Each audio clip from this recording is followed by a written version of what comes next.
João no capítulo 20.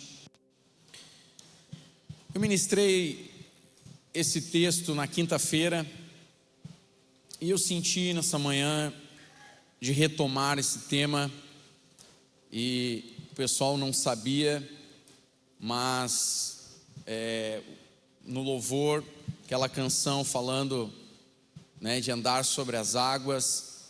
Depois a Vanessa, quando subiu aqui orando e confirmando isso, ficou ainda mais claro, falar um pouquinho sobre a fé. E o tema da mensagem é: não seja incrédulo, mas crente. Você pode dizer isso? Não seja incrédulo, mas crente. Diga aí para quem está do teu lado: não seja incrédulo, mas crente. Pastor, por que vocês pedem para falar para quem está do lado? Eu não gosto de ficar falando para quem está do lado. É exatamente para te tirar da zona de conforto. É para mexer contigo, é para fazer você guardar aquilo que é o tema da mensagem. Então diga para quem está do outro lado: não seja incrédulo, mas seja crente. Amém, meus irmãos? Esse é o chamado do Senhor para nós. Em João no capítulo 20, aqui no versículo 24, uma conversa do Senhor com Tomé, um texto conhecido, discípulo conhecido também, que diz assim: Tomé, um dos 12, chamado Dídimo, não estava com eles quando Jesus veio. Então os outros discípulos disseram a Tomé: vimos o Senhor. Mas ele respondeu: se eu não vir o sinal dos pregos nas mãos dele, ali não puser o dedo e não puser a minha mão no lado dele, de modo nenhum acreditarei. Passados 8 dias, os discípulos de Jesus estavam outra vez reunidos, e Tomé estava com eles. Estando as portas trancadas, Jesus veio, pôs-se no meio deles e disse: que a paz esteja com vocês. E logo disse a Tomé: ponha aqui o seu dedo e veja as minhas mãos. Estenda também a sua mão e ponha no meu lado. Não seja incrédulo, mas o que, irmãos? Ao que Tomé lhe respondeu: Senhor meu e Deus meu. Jesus lhe disse: você creu porque me viu. Bem-aventurados são os que não viram e creram. Obrigado, Senhor, pela tua palavra. Fala conosco nesta manhã, Espírito Santo, em nome de Jesus. Amém. Amém, meus irmãos. Esse texto é interessante, É uma conversa interessante esse texto aqui, essa conversa de Jesus com Tomé. Mas o fato é que hoje a gente vê as pessoas vivendo uma fé que ela é muito nominal. A gente vê de modo geral na sociedade. Claro que isso não acontece aqui, não acontece em Viamão, amém ou não? Mas a gente vê na sociedade hoje uma fé nominal. Ser crente virou moda, ser evangélico é o hype, como dizem os jovens, Você sabe o que é hype, Eu não sei, mas a gurizada fala aí do hype, olha o hype do momento, Então, é hype, tá no hype ser evangélico, ser crente, falar da Bíblia. Eu acho interessante que os coachings hoje usam muito a Bíblia, falam de Provérbios, falam de Salomão. Eu só não sei se eles contam os erros que Salomão cometeu também, porque a Bíblia não passa pano para Salomão. Salomão foi um cara sábio, um cara rico, um cara próspero, foi um monte de coisa legal, mas Salomão cometeu erros. Salomão cometeu erros e o Senhor advertiu Salomão. É interessante isso. Hoje se fala da fé, tem atores que creem, que falam que são evangélicos. Alguns, eu acredito mesmo que são cristãos de fato, de verdade. Talvez outros não, talvez outros tenham uma fé superficial. É aquela coisa de seguir o Jesus hippie, que só fala de amor. Tem um rap que diz isso, Alguns acham que Jesus era hippie, só falava de amor, paz, amor e tal, Que andava com aquela turma cabeluda, uns caras, bicho grelo, E não é isso, não é disso que se trata a fé. O Senhor nos chama não para sermos incrédulos, mas crentes. Mas esse crer é uma fé operosa, uma fé de verdade. Quantos estão na igreja? Mas deixa eu falar uma coisa que eu vou falar com cuidado, para você entender o que eu vou dizer. Mas quantos estão vindo à igreja há muito tempo, mas não largaram a cervejinha, não largaram o cigarro, não largaram alguns vícios que ainda tem na vida, os jogos, as apostas? Será que a gente entendeu o que a fé faz com a nossa vida? Será que a gente entendeu que Jesus veio para mudar o nosso estilo de vida? Deixa eu explicar o que eu estou dizendo. Você chegar na igreja com vícios, fumando, bebendo, é normal. Muitos chegaram assim, mas depois de alguns anos, de alguns meses, ouvindo a palavra, se a fé na tua vida tem sido operosa, as coisas vão mudar. Vai chegar um momento que você vai começar a se questionar: essa cervejinha que eu estou tomando, ela está me agregando o quê? Estou ficando barrigudo, né? Eu ficando barrigudo, está fazendo mal para a minha saúde. Isso aqui está me edificando no quê? Por que eu estou tendo esta fuga? Não, meu momento de descanso, né? E tal. Por que você não descansa em Deus? Você não confia em Deus, né? Desfruta de uma saúde melhor. O que o cigarro está fazendo na tua vida? Você já se perguntou? Ele não é uma fuga para alguma coisa? Mas a tua fuga deve ser o Senhor. Então muitos falam de fé, mas uma fé viva, verdadeira, genuína, operosa é necessário para que nós venhamos a ser esses discípulos de Jesus reais. E algumas coisas me chamam a atenção. Primeiro, o Tomé, ele me parece que era aquele tipo de pessoa que tinha um senso crítico muito apurado. Ele não recebia qualquer coisa. Não, eu tenho que ver, eu tenho que tocar. Como assim? Né? Sabe aquele tipo de pessoa que chega um familiar e diz: olha só, tinha um nódulo e eu fui na igreja e foi orado e o nódulo desapareceu, eu fui curado. Ele diz: como assim foi curado? Como assim desapareceu? Eu quero ver o exame, acho que o médico errou, né? Aquele tipo de pessoa, quem sabe com um senso crítico elevado. É eu que estou dizendo, tá? Eu olho para Tomé e penso: Tomé é esse tipo de pessoa. Só acredito vendo, eu quero todos os detalhes, eu quero entender tudo o que está acontecendo nesse caso. Isso me chama a atenção. Agora, uma outra coisa que me chama a atenção é o fato de que nós estamos falando aqui de discípulos. Note, é natural pensarmos que um discípulo, por ser discípulo, ele crê. Senão eu não seria discípulo. Faz sentido para você ou não? O discípulo crê. Jesus estava andando, Tomé estava andando com Jesus já há 3 anos e meio. Ele deveria crer. Mas por que Jesus disse para ele: não seja incrédulo, seja crente? É porque esta fé precisa ser edificada, melhor alicerçada. Ela precisa crescer, ela precisa se desenvolver. Ela não pode ser uma fé apenas superficial. Ela tem que aprofundar. Quem está entendendo aí pode dizer amém? Tem uma outra coisa que me chama a atenção, que é Jesus o convida a crer. Quando Tomé disse: não, eu só acredito vendo, eu só acredito se eu ver o sinal, eu só acredito se eu colocar minha mão nos furos das mãos do Senhor, se eu colocar a minha mão ao lado dele, aonde a lança o perfurou, eu só acredito se eu tocar nele para saber que ele é carne e osso. O Senhor não o rejeitou. O Senhor disse: não seja incrédulo, seja crente. Vem aqui, coloca a tua mão aqui. Vem aqui, coloca a tua mão no meu lado. Isso me chama a atenção porque o Senhor não despreza quem precisa de um sinal.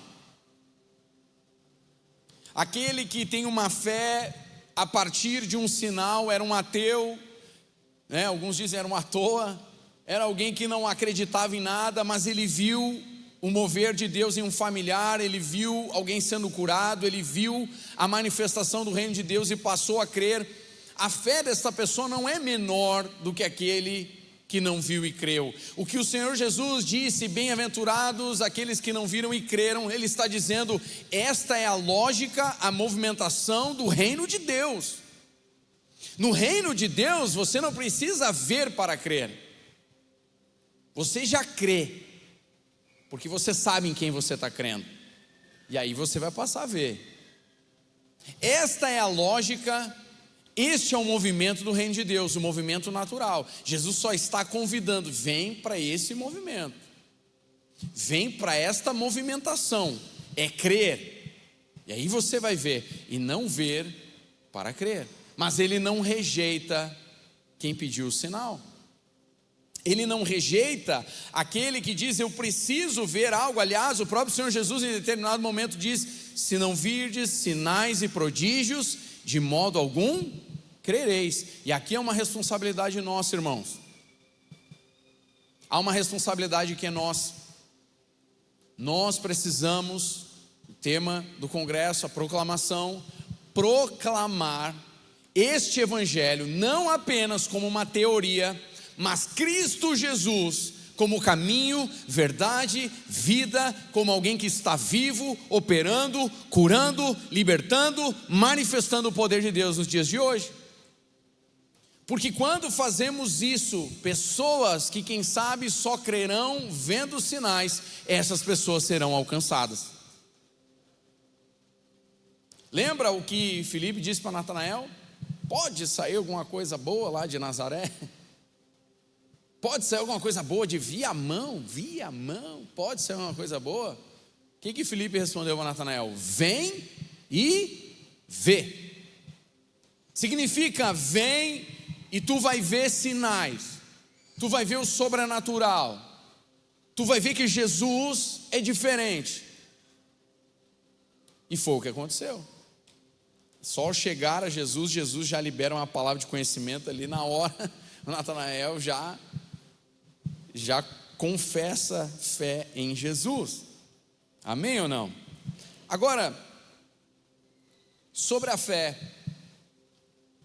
em primeiro lugar, o Senhor chama a nossa atenção para essa natureza da fé.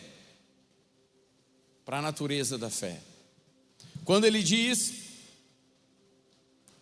você creu porque me viu, mas bem-aventurados são os que não viram e creram. Ele está dizendo, ok, eu não rejeito quem pede o sinal, mas a lógica do reino, a movimentação do reino é crer em primeiro lugar, que também significa que em muitos momentos você não vai ter todos os detalhes para crer. Em muitos momentos você não vai saber explicar tudo. E preste atenção, eu não estou dizendo que a tua fé é uma fé louca, desvairada, é uma fé que não faz sentido. Ao contrário, a nossa fé precisa ser uma fé inteligente. A nossa fé, ela tem sentido sim. Você tem razões para crer. O que eu estou querendo dizer com isso? Pensa, por que você passou a acreditar em Jesus? Provavelmente porque alguma coisa especial aconteceu. Você veio num culto, e aí o pastor contou toda a tua vida. Aí você disse, ué, quem foi que contou a minha vida para o pastor? E não foi ninguém que contou. O Espírito Santo sabia que você estava ali, e Ele estava operando no teu coração. Você chegou num culto enfermo, e alguém orou com você, você foi totalmente curado, e você disse, que negócio é esse? Eu tenho que saber mais. E aí você começou a buscar a Deus, e as coisas começaram a fazer sentido no teu interior. Você está entendendo o que eu quero dizer? Você crê, e a tua fé, ela tem um porquê, tem um lastro, tem sentido. A tua fé não está solta em alguma coisa, não, eu acredito só porque alguém disse que aquilo ali é verdade. Não, você tem razões para crer, amém ou não? Faz sentido, sim ou não? Você tem razões para crer. Mas mesmo que você tenha razões para crer, chegam momentos da tua caminhada com Deus em que você não sabe explicar tudo. Eu não sei explicar o que está acontecendo, mas eu sei em quem eu estou crendo. C.S. Lewis conta algo interessante falando sobre isso. Ele diz: você tem razões para crer. Aí ele diz assim, ele dá um exemplo, né? Imagina você precisa fazer uma cirurgia, está indo lá no teu médico, você está fazendo os seus exames e o médico diz: olha só, apareceu uma coisinha aqui, a gente precisa operar, a gente precisa fazer uma cirurgia. É uma cirurgia simples, estou muito acostumado, já tenho, 30, 40 anos de experiência. Você confia no médico, é um médico, né, respeitado, ou seja, você vai para a cirurgia tranquilo, sabendo que é algo simples. Você vai fazer a cirurgia de manhã cedo, final do dia você está indo embora, está tudo certo.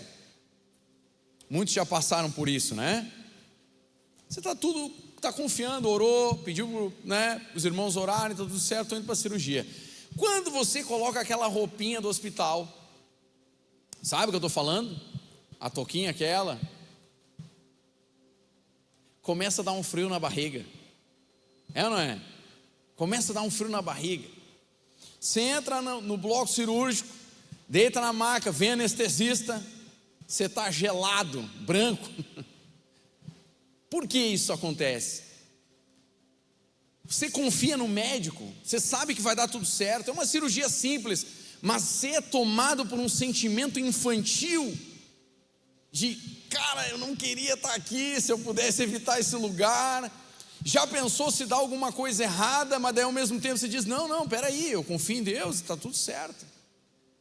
E aí C.S. Lewis explica: você tem razões para confiar naquele médico, você tem razões, você sabe o que vai acontecer ali, mas o teu sentimento atrapalha aquilo que você crê. Isso aqui me chama a atenção. O maior inimigo da fé não é incredulidade ou falta de fatos ou falta de razões. O maior inimigo da fé são as tuas emoções. É porque diante do impossível, algo no teu interior age nas tuas emoções. E agora? Bate o medo, bate a ansiedade, está tudo trabalhando aonde? Nas tuas emoções. Deixa eu fazer uma pergunta para você, que eu fiz quinta-feira de tarde. Imagina que Jesus estivesse agora aqui em cima dessa plataforma de corpo físico. Ele está aqui, amém ou não? Onde 2 ou 3 estão reunidos, Ele está. Jesus está aqui, de modo espiritual. Mas eu digo, imagina se Jesus estivesse aqui de corpo físico agora, em cima dessa plataforma, e Ele chamasse cada um de vocês aqui em cima, e Ele dissesse, colocasse vocês bem na ponta dessa plataforma, e Ele dissesse o seguinte: bota os seus 2 pés agora no ar, que quando você pisar aqui, eu vou criar uma ponte agora. Deixa eu fazer uma pergunta: quantos de vocês topariam fazer isso? Meia dúzia. Senhor, aumenta a nossa fé. Eu estou falando se fosse Jesus, irmão, não estou falando eu. Se fosse Jesus que pedisse para você: pisa, que depois que você pisar eu vou criar uma ponte. Quantos fariam isso? Levanta a mão. Amém. Por que você faria isso? Por que você ia pisar? Porque quem está mandando é? Porque você conhece quem está falando. Você confia em quem está falando. Pô, se for o pastor Felipe, eu não vou fazer, né? Vou pisar, vou dar com a cara no chão. Mas se for Jesus, aí eu faço. Por quê? Porque você sabe quem é Jesus.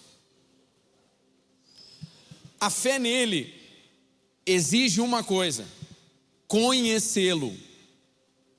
Você pode até não ter todos os detalhes, por mais que você tenha razão da tua fé, chegam alguns momentos da tua vida que você não sabe explicar o que está acontecendo. Deus, eu não sei porque eu estou passando o que eu estou passando, eu não sei porque eu estou com essa enfermidade, eu não sei porque a minha família está passando isso, eu não sei o que está acontecendo, mas eu sei quem tu é. E o apóstolo Paulo disse isso: eu sei em quem tenho crido. E por causa disso eu posso dar o que nós chamamos de o salto da fé. É quando você chega na beira do precipício e diz: Deus, eu não sei por que eu estou passando isso, eu não sei os detalhes, mas eu sei em quem eu tenho crido. E você salta, e você vai, por fé. E é interessante isso, Jesus estava dizendo, em outras palavras, isso: confia em mim, coloca a mão aqui, convidando a crermos. Amém ou não? Então, nós obedecemos porque sabemos quem está nos pedindo. Amém? É interessante Mateus 14, se você puder abrir aí, Mateus 14, no versículo 28, ilustra muito isso e tem a ver com a canção que foi cantada aqui.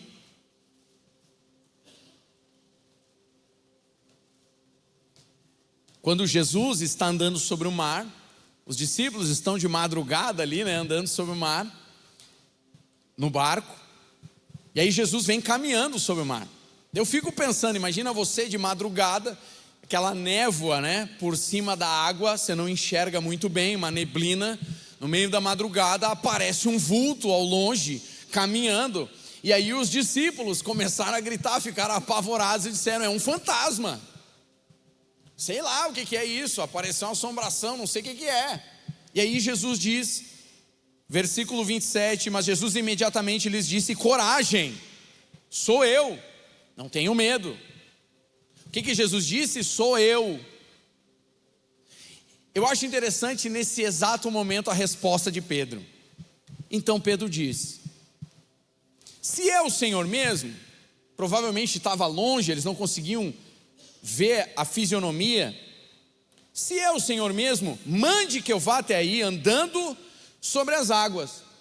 O que Pedro está dizendo? Eu posso até não estar enxergando bem, eu não estou vendo se é Jesus ou não, mas eu sei quem é Jesus. Se tu disser vem e for Jesus, eu vou pisar e eu vou andar sobre as águas, porque eu sei em quem eu creio, eu sei quem é Jesus.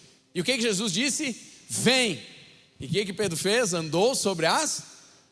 meu irmão, no céu, Pedro vai tirar onda com a gente. Ele vai dizer: o que tu viveu? O que tu viveu? Matei um negócio. Eu andei sobre as águas, meu chapa. Fui o primeiro surfista sem prancha. Eu andei sobre as águas, meu. Pedro vai poder tirar essa onda. É ou não é? Por quê? Porque Pedro está dizendo: se é Jesus, tudo é possível. O que o médico disse? Não tem mais jeito, vai para casa, vamos para cuidado paliativo. O que Jesus está dizendo? O que os médicos estão dizendo? O que a tua família, o que foi dito lá? Não dá mais. Mas e Jesus? O que ele está dizendo? Porque se Jesus está no barco, tudo é possível. Tudo é possível. A gente não sabe explicar tudo. Já orei com pessoas que não foram curadas. Mas tem um detalhe: eu sei em quem tenho crido. E eu tenho orado, buscado: Senhor, eu não sei porque algumas pessoas não foram curadas, mas tantas outras têm sido curadas pelo poder que há no teu nome. Eu sei em quem eu tenho crido. Então eu te convido nessa manhã a não sermos incrédulos, mas crentes. Amém ou não? É isso que me chama a atenção. Jesus faz esse convite: não seja incrédulo, mas crente. E esse convite, meus irmãos, ele ecoa até os dias de hoje. O Senhor não está te chamando para ser evangélico, Ele não está te chamando para ser cristão, Ele não está te chamando para ser uma estatística do IBGE, para você dizer: qual é a tua religião? Eu sou evangélico, eu sou cristão. Tudo bem, somos evangélicos porque cremos no Evangelho, somos cristãos porque seguimos a Cristo, mas isso não é exatamente o que nos define. O que nós somos é discípulos de Jesus. Não pode ser só algo que você escreve quando vai internar no hospital: qual é a tua religião? Eu sou evangélico. Você tem que viver o Evangelho. Você não pode ser incrédulo, você tem que ser crente. Dá uma dor, dá um problema, né? Qual é a nossa primeira reação? Não, vou tomar um paracetamol. Não sou contra, tá? A gente toma remédio, eu vou nos médicos, faço os exames. Não é isso. Mas a tua primeira reação deveria ser orar: Senhor, me toca. Se for necessário tomar o remédio, usa o remédio, mas eu confio em Ti. Coloca a tua fé em Deus. Amém ou não? Nós não podemos ser discípulos do IBGE. Tem que haver uma fé operosa nas nossas vidas. E eu entendo que é isso. Jesus estava falando a discípulos, irmãos. A discípulos, ele não estava falando a pessoas que não conheciam. Ele estava falando a discípulos: não sejam incrédulos, sejam crentes. Amém ou não? Agora, o que eu disse no início, eu volto a reforçar. As escrituras dizem que a fé, ela vem pelo ouvir, e o ouvir pela palavra de Cristo. Está lá em Romanos, capítulo 10, versículo 17. A fé vem pelo ouvir, e ouvir pela palavra de Cristo. Esse texto significa o seguinte: quando você está ouvindo a palavra de Deus, seja você lendo na tua casa, seja em uma pregação, desde que essa pregação seja a palavra sendo ministrada, quando você está ouvindo a pregação de Cristo, você aprende a ouvir a voz de Deus. A fé vem pelo ouvir. Ouvir a quem? Ouvir a Deus. E ouvir a Deus vem quando nós estamos diante da palavra de Deus, palavra de Cristo. Então, quanto mais você se aprofunda na palavra, você aprende a ouvir Deus, e quanto mais você ouve a Deus, mais a tua fé é edificada. A fé vem pelo ouvir, e o ouvir pela palavra de Cristo. Quem entendeu aí pode dizer amém? Então, nós precisamos entender e nos voltar ainda mais à palavra de Deus. Eu acho interessante Hebreus capítulo 2, versículo 1, que diz: por esta razão importa que nos apeguemos com mais firmeza às verdades ouvidas, para que delas jamais nos desviemos. O escritor aos Hebreus está dizendo: é necessário que nos apeguemos mais à palavra de Cristo, às verdades ouvidas, e delas não nos desviemos. Porque é no apegar-se à palavra que aprendemos a ouvir a Deus, ou seja, conhecemos mais a Deus, sabemos quem é Cristo, para que nos momentos difíceis, dos impossíveis, Jesus diz: não tenha medo, apenas creia. E você responda: eu sei quem tu és, eu acredito, Senhor. Permaneça em fé. Amém ou não? Então, nós precisamos entender que a nossa fé pode ser aumentada, edificada, expandida. Nós podemos crescer na fé. Eu acho interessante Lucas 17, no versículo 5, o tema aqui é o perdão, mas no versículo 5 diz: então os apóstolos disseram ao Senhor: aumente-nos a fé. É interessante. Senhor, aumenta a nossa fé. Ou seja, os discípulos entenderam que a fé pode ser edificada, a fé pode crescer, ela pode aumentar. Isso é algo que você e eu temos que entender hoje. A nossa fé pode aumentar, pode crescer, pode ser edificada. E quando eles pedem: Senhor, nos aumenta a fé, a resposta do Senhor é ao que o Senhor respondeu. Lucas 17, versículo 6: se vocês tivessem fé como um grão de mostarda, diriam a esta moreira: arranque-se e transplante-se no mar, e ela obedeceria.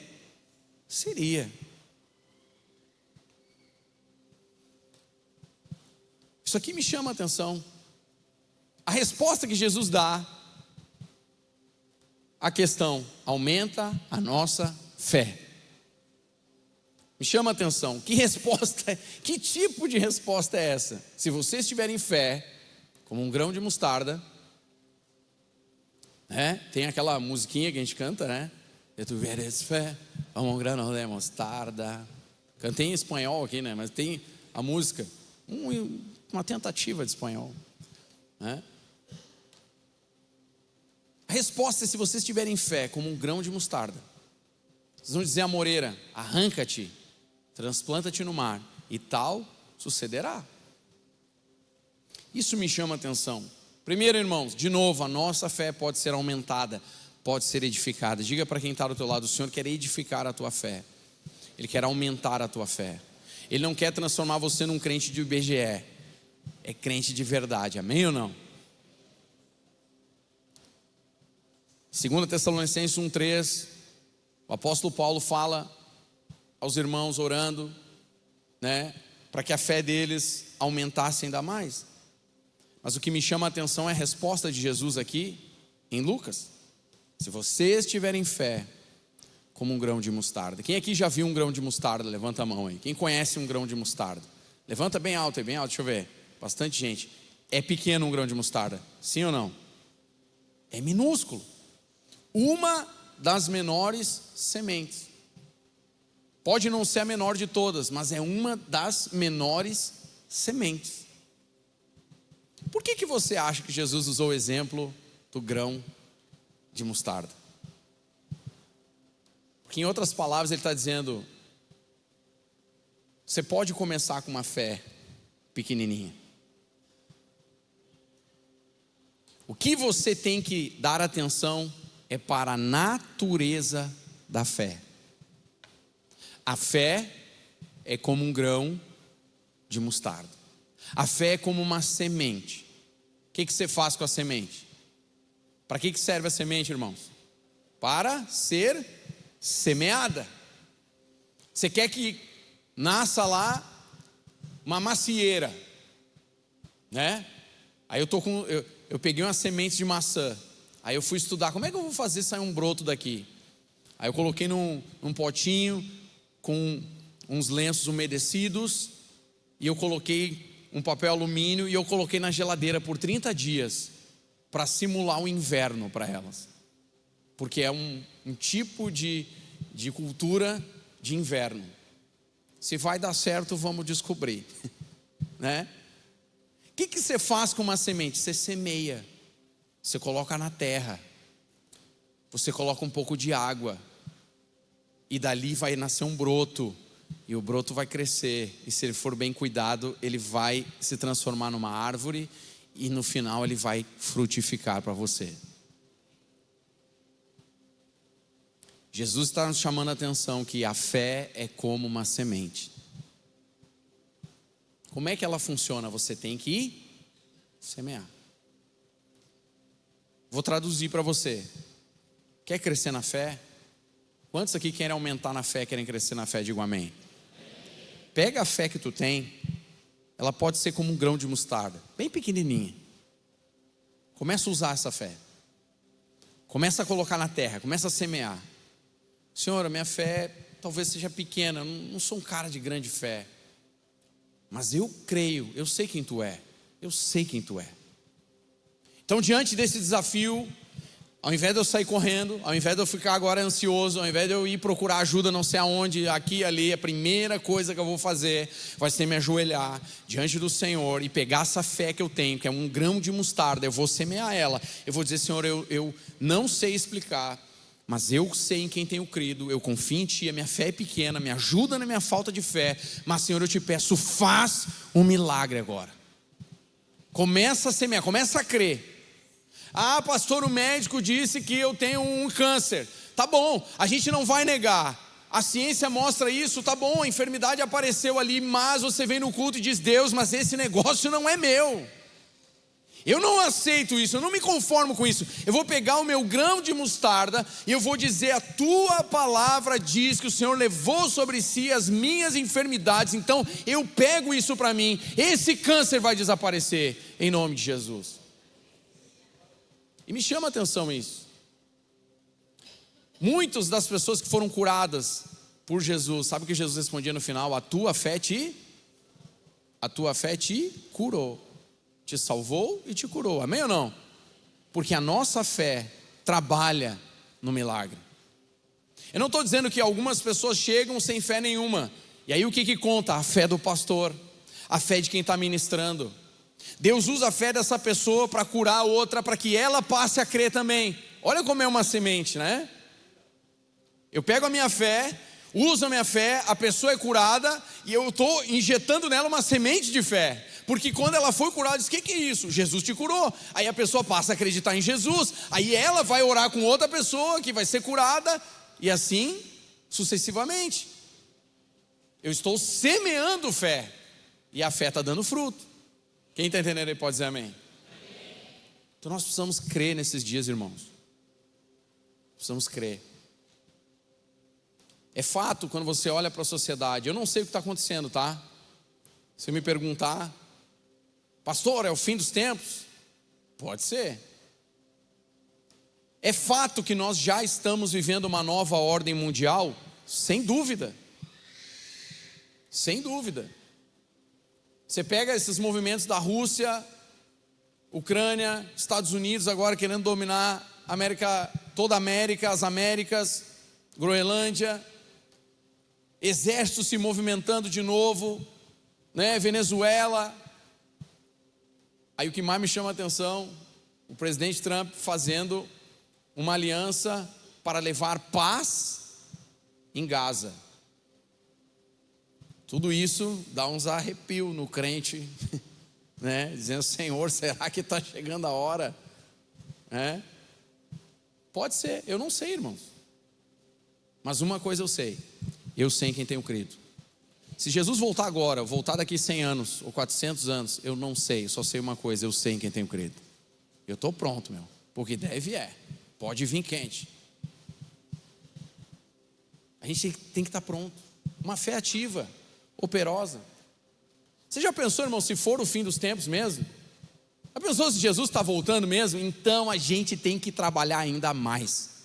Porque a gente tem que trabalhar enquanto é dia, enquanto dá tempo. Tem gente para ser salva, tem familiar para ser salvo. A gente precisa proclamar o evangelho. E não adianta só você ir lá e falar de religião. Você tem que falar de um Jesus que está vivo. Tem que ter brilho nos teus olhos. As pessoas têm que olhar para você e perceber que a tua fé não é da boca para fora. É alguém que está vivendo a fé. Ou seja, não é alguém incrédulo, é alguém crente. É alguém que colocou a mão em Jesus. É alguém que disse: Senhor Deus, Senhor meu e Deus meu. O Senhor está te chamando para viver uma fé operosa nessa manhã, amém ou não? Não viva uma fé religiosa, aquela coisa de ir na igreja, eu buscar a bênção de Deus. Tudo bem, venha, busque a bênção de Deus, mas o Senhor quer mais de você. Quer que você viva uma fé operosa. A fé tem que transformar a tua vida, mudar teus hábitos, mudar os teus pensamentos, mudar a tua postura, mudar o teu coração, mudar a maneira como você trata as pessoas, né? O cara é crente, acredita em Deus. Não, pastor, mas é o seguinte: se me pisar no pala, o revólver fala. Que tipo de crente é esse, irmão? Não faltou morrer alguma coisa aí dentro de você? Não, a gente é pacificador agora. Aliás, isso é uma das coisas que vão impactar os teus vizinhos. Você lembra? O cara era um capeta. Agora o cara foi para a igreja, meu. O cara está diferente. Um cara de paz, está apaziguando as brigas. O cara mudou. As pessoas vão ser tocadas por isso, vão dizer: esse negócio funciona. Se o fulano, que era o que era, né, foi transformado, cara, Jesus funciona. Está mudando a vida das pessoas. Por quê? Porque está vivendo uma fé genuína, verdadeira, operosa. Baixa a tua cabeça aí. Eu quero que você faça uma coisa. Examine o teu coração.